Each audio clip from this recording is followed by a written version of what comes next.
The Prophet ﷺ one day turns to the believers and he says, Ayyul imani a'zam. He turns to the believers.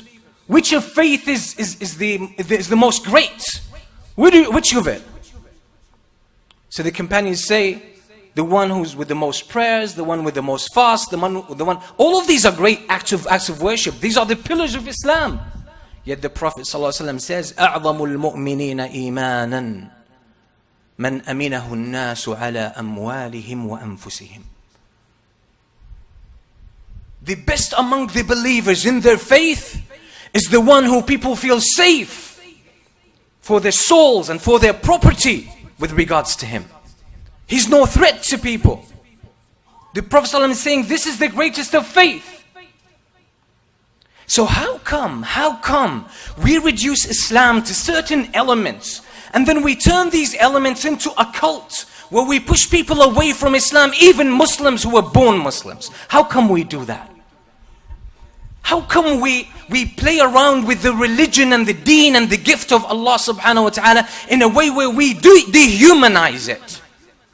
There are people who have emotional problems, mental issues, and then they find some way to express this in some aspects of Islam to the exclusion of the rest, and then they want to build an image of Islam based on this, and they hijack the religion of Allah subhanahu wa ta'ala. And they have the guts to say that's Islam. They have the guts to persecute others. They have the guts to ostracize others and to call them out. What?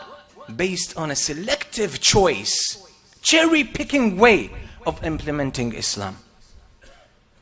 And no nation has ever done this to Islam except that they have lost. They were lost in history and their power was taken away. Allah subhanahu wa ta'ala says, and many times we brought this issue and we will keep bringing it up. Because the fact that we're not practicing Islam properly, the fact that we are eliminating important aspects of Islam and compartmentalizing Islam and dividing Islam and being very selective and choosy in our approach to Islam is killing our hearts. It's killing our hearts. You know, a fake image of Islam, if you just fool yourself and make yourself happy because you do certain things, when you're violating important things about Islam, doesn't do any justice to your heart. It doesn't do good to your heart. The fake thing doesn't work. It just doesn't work. And that's why we have an issue of morality among ourselves. We have an issue of respect. We have an issue with our hearts, with our spirituality, with our morality. That's why Muslims are not seeing great opportunities to really practice their Islam. I don't want you to see these things that the Ottoman Caliph did at the time, or these Muslims in Tampa Bay are doing today, mashallah. I don't want you to see this as an act of propaganda, as something to show. You don't have to show. This is an opportunity to practice Islam first. And when we practice Islam, people get to see about it.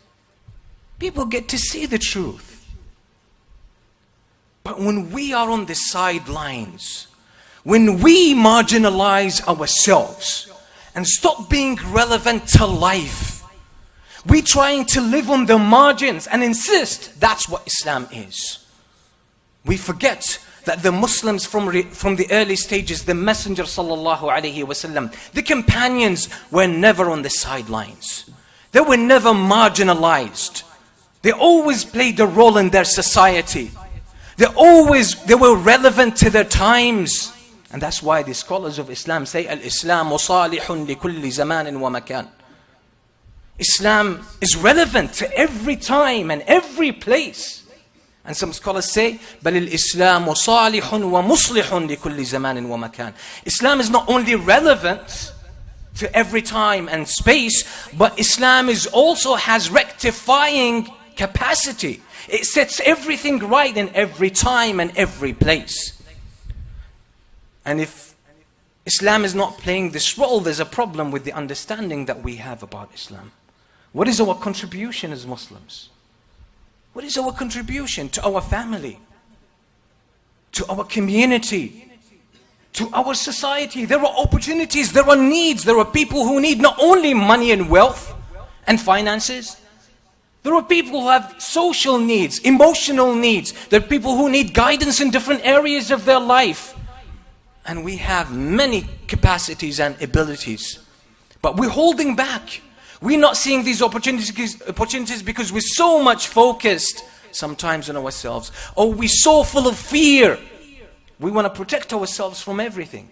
But that means all these great opportunities that Allah subhanahu wa ta'ala is offering us, we're missing out on them. So really that's a big shout out to the Muslim community in Tampa for seeing this opportunity to practice their religion. To practice their religion and offer a practical solution. Islam has solutions for everything. Islam is relevant. When Islam stops being relevant, there is something wrong in the way we are approaching it. And that's